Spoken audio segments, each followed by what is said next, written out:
Yan, magandang araw po muli sa ating lahat. For today's video po, may nakita po kami kanina na nasabo sa bulaklak ng makahiya po nung umaga. Nadaan namin doon sa baba. So, yung nasabo po sa bulaklak ng makahiya ay mga pukuyutan na pupunta rito sa lugar natin kinaroroonan niya ng punta. At hinanap po namin, nakita naman po namin. Kaya po kami ngayon ay nakapag-prepare na. Mga gagamitin namin pampuhag, yan po yung pampusok. Ito po yung gagamitin naming akyatan. Yan, gumawa na rin po yung kapatid ko ng gagawing akyatan. Kasi po, po yung kapatid ko, wala po kasing bagay yung puno ng antipolo na aming aakyatin pag napuhag na po yung pukuyutan. So yung puno po na kinapitan ng pukuyutan na aming hinanap kanina at nakita namin, ito po yung puno yan. Tuwid na tuwid po, wala po siyang bagay. At yung po pinakang pukuyutan, inaandun po sa taas. Tingnan nyo po. Ayun po yung pukuyutan, oh. Ayan, yan, nangingitim pong yan. Ang laki po, akin po medyo isusumin para mas makita po. Ayan po, lapad po. Taas-taas lang po ng bagay ang kanyang pesto. So ayan po, tingnan nyo po dito. Pinang pesto ng pukuyutan eh, ayan po, medyo mataas lang po yan. Kaya talagang medyo gumawa po kami ng aakyatan.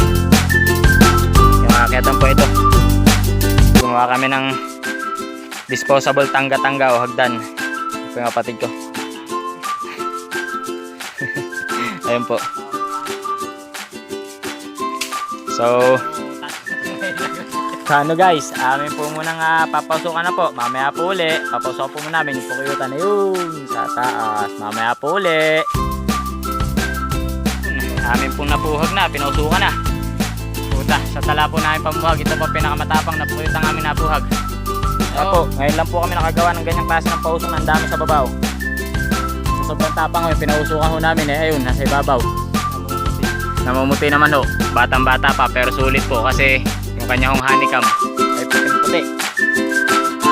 Ayun ho, medyo ano tayo ng tayo ng araw. Bali yung honeycomb po niya, ayun, puting-puti po, sarado. Tapos yung nakakalat ng pukuyutan dito sa baba ay napakarami. Okay. Ito na nyo naman po. Ayun, nanalaglag ng bahay. Ayan.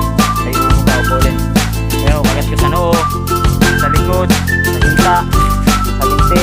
Kapatid ko, napakarami ng kagat ng kapatid ko sa hita, sa binti. Ayun, dahil sa naikot. Dakpat po naman, at ang ganda ho. Ayun, kapatid ko, tayo, may mga isting pa yan. Ang sa binti, ang dami pang isting. Panaisting pa po yan.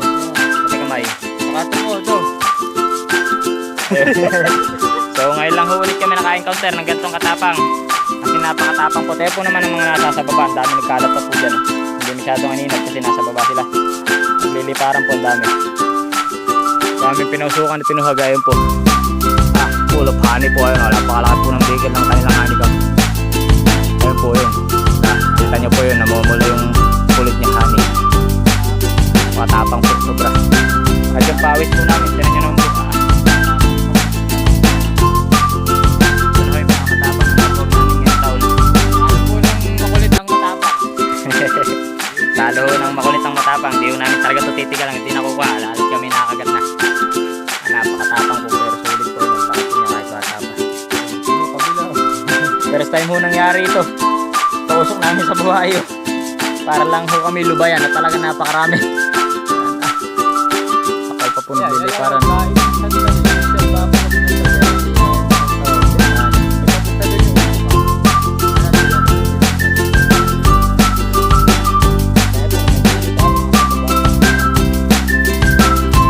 paano guys, akin po muna akyatin na po at namakuha na po at nakapahipahinga kami ng bahagya meda po. Bantal na po yung nakagat. Buot pa po yung mga nasa sa katawan, sa baraso, sa hita.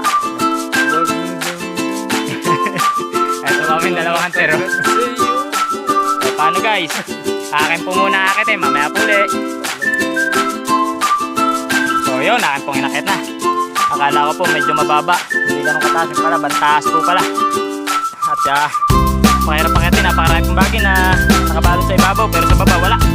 Hindi ko na po nagamit yung kawayan at sinubukan ko na para nakakit na niyog. May kinaya naman po. So yung pwesto ko po yan, pwede rin po. Mataas po. baba po ay ayun. So yung kapatid ko po ay ayun po sa baba. Ayun, nandun sa baba. Ayun, may hawak na lubid at gusto ko mamaya ay makuha kong honey. Buti na lang po at yung tuyong kahoy na nasandala namin pa usok ay umusok at napakatapang po rito sa taas. Nagkaroon po ng baga kaya umusok. Kaya po yung pista natin umusok. Sigawa po ng tuyo na sanga ng kahoy. So yung aming pong pinuhag ay talaga naman pong sulit po yung tapang ng aming nabuhag.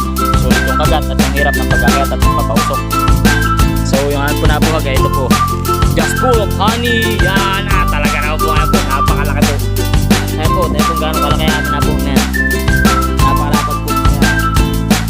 Ayan po yung honey niya. Yan, full of honey. Yan, ato po gano'ng kabay pa po. Yun ang kanyang honeycomb. Ayan po, dadangkalin ko po sa 2 dangkal po yung haba niya. Tapos yung kabila po niya ay mas maganda po ang sara. So ito po ipapakita ko po sa inyo. Another full of honey. Yan, napakalaki po ng sara itong kabila. Ayan po, yung bahay po napakalaki. Tapong bahay.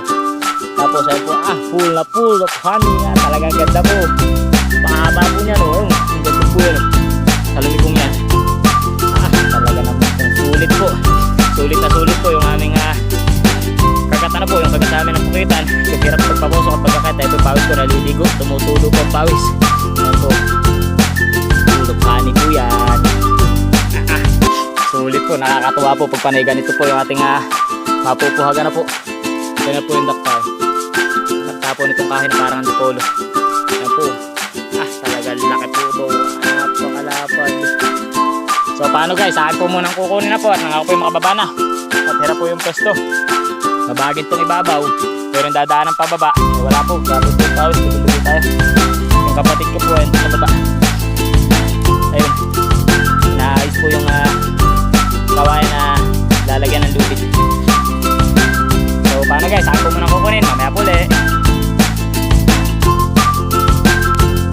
Yan, nakababawan na po ako. Nakuha na po. Ay po yung mga pagmerenda muna. Ay po, merenda namin. Sumang kamoting kahoy po. So yung akin pong kinuha sa taas. Ay po po yung pinagpunan. Galing po po sa ibabaw. Nausap pa yung kahin na po. Yung amin pong kinuha sa taas. Ayan po. Merienda. Ay po nakuha sa taas. Ayari po. Tayo po naman. Yan ang mga bata. Ayan po. Full of honey. Yan. Talagang alaki po. Tinan nyo po naman. Malaki pa po sa mukha. Ayan o. Talaga naman po alaki. Sulit po yung pagod at hirap. Ito yung tapang. Ito yung bigil o. Alaki o. Ayan o. Tapos sarado pa yan o. Ganda po ba. Full of honey na po. Ayan po ang ating pure honey. Yan po ulit. Pure honey po ng Rasons Pure Honey. Salamat po sa biyaya. Thank you Lord. At kami po ay nakakuha po rin ng ganito ka gandang honey. Ganito kalaking tutuyutang na po. At ganyang katapang. Kahit po napakatapang ay talagang sulit naman po. So paano guys? Hanggang sa muli po. Makapagmerenda po muna tayo. So paano guys? Hanggang sa muli po. Maraming salamat po sa inyong pagtangkilik sa Rasons Pure Honey. Maraming salamat po sa pagsuporta. At maraming salamat po sa lagi ang panunod sa aming mga video. Ito po aming magkapatid ang dalawang hunter na Rasons Pure Honey. So salamat po hanggang sa muli. Bye bye.